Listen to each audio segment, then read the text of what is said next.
सर्वोच्च न्यायालयाच्या निकालानंतर स्थानिक स्वराज्य संस्थांच्या निवडणुका लागतील अशा पद्धतीची शक्यता निर्माण झालेली आहे. मात्र गिरीश महाजन यांनी परवा जे वक्तव्य केलं की एवढ्यात त्या निवडणुका होणार नाहीत, त्या लांबू देखील शकतात. त्यामुळे पुन्हा एकदा संभ्रम निर्माण झालेला आहे.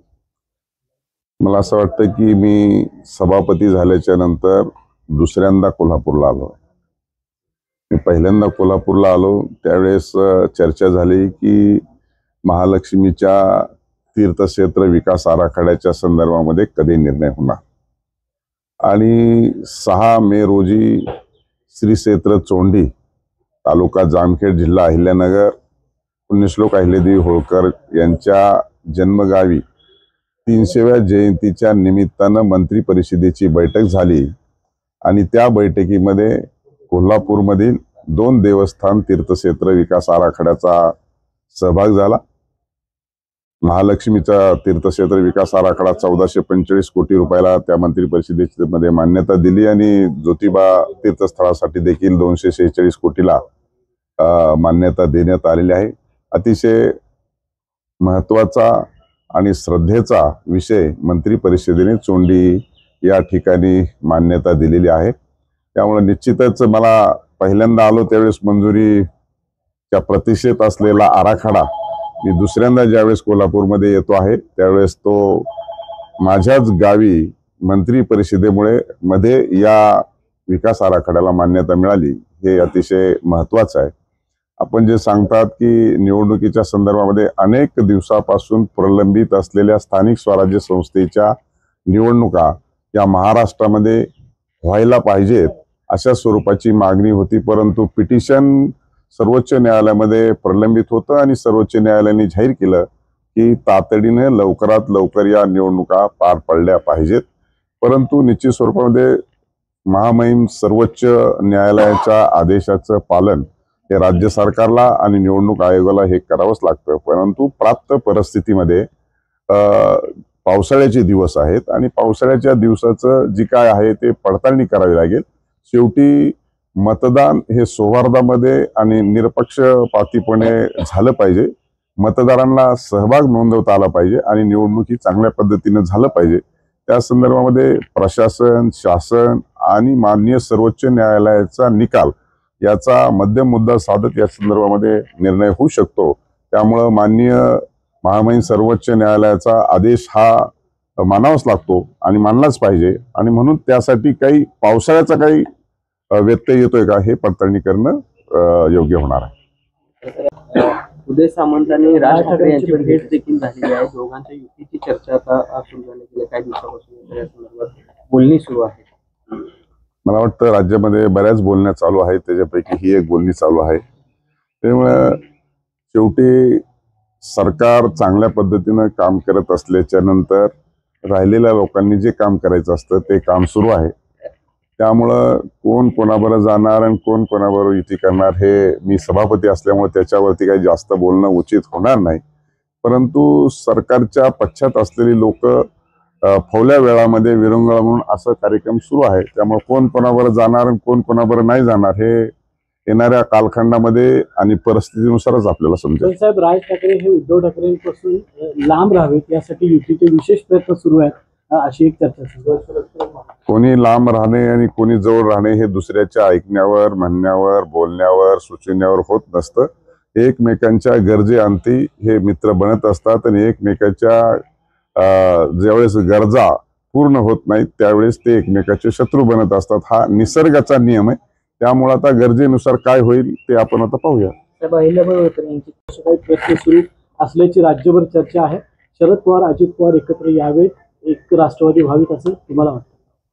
मला वाटण्याचा प्रश्न नाही. मी सभापती आहे. मी माझ्या अगोदरच्या प्रश्नात उत्तर दिलेलं आहे. त्याच्यामुळे अगोदरच्या प्रश्नात तुम्हाला कसं त्याच्यामध्ये घ्यायचंय ते तुम्ही घेऊ शकता. अलमट्टी धरणाची उंची वाढवण्यासंदर्भात कर्नाटक सरकारनं तिकडे वकील आणि जलतज्ञांची फौज तयार केलेली आहे. राज्य सरकार म्हणून यावर आता विरोध करण्यासाठी कायदेशीर देखील भूमिका घेणं गरजेचं बनलेलं आहे. कारण महापुराचा ज्या पद्धतीने कोल्हापुराने चांगलेला फटका बसतो, काय राज्य सरकार म्हणून भूमिका घेतली जाणार आहे किंवा त्या संदर्भात काय चर्चा करणं? मला वाटतं सातत्यानं पावसाळ्यामध्ये जो पूर येतो आणि त्याचं अतोनात नुकसान शेतकऱ्याचा असेल, सर्वसामान्याचा असेल, व्यावसायिकांचा असेल, अतोनात नुकसान कोल्हापूर आणि सांगली या परिसरामध्ये होतं. आणि खालच्या भागामध्ये आलमपट्टी जे धरण आहे त्याची उंची वाढवण्याच्या संदर्भामध्ये सूतोवाच केल्या जातात. परंतु कोणी उठलं आणि टाळ्याला जीभ लावली असं काही ग्रामीण भागामध्ये म्हण आहे. म्हणेल ते होईल असं होत नाही. मोठा लवाद आहे. त्याच्यामुळे दोन राज्यामधला पाण्याच्या संदर्भामध्ये नीटनाटकं नियोजन होऊन कोणालाही त्याचा त्रास झाला नाही पाहिजे.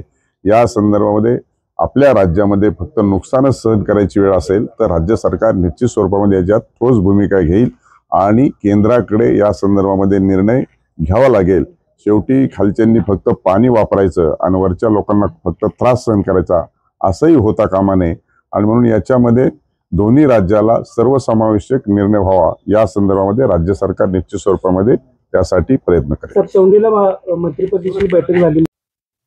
पुण्यश्लोक अहिल्यादेवी होळकरांची 31 मे रोजी 300वी जयंती साजरी होत आहे. संपूर्ण देशभरामध्ये ही साजरी करायचं ठरवलेलं आहे आणि निश्चित स्वरूपामध्ये त्यांनी केलेलं काम देव, धर्म आणि देशाचं संरक्षण करण्याच्या संदर्भामध्ये 300 वर्षापूर्वी जे काम केलं ते काम आजही तुमच्या आमच्या सर्वांच्या लक्षात आहे. आणि त्यामुळं राज्य सरकार आणि केंद्र सरकारच्या माध्यमातून देखील ही जयंती मोठ्या उत्साहात साजरी करण्याचं नियोजित आहे.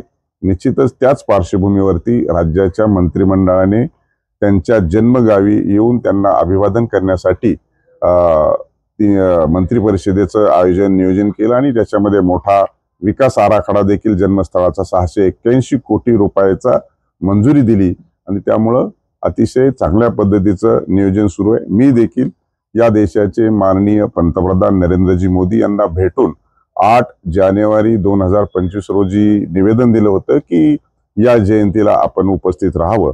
यापूर्वी देखील 11 सप्टेंबर 1996 रोजी डॉक्टर शंकर दयाळ शर्मा महामहिम राष्ट्रपती या देशाचे त्या ठिकाणी आले होते.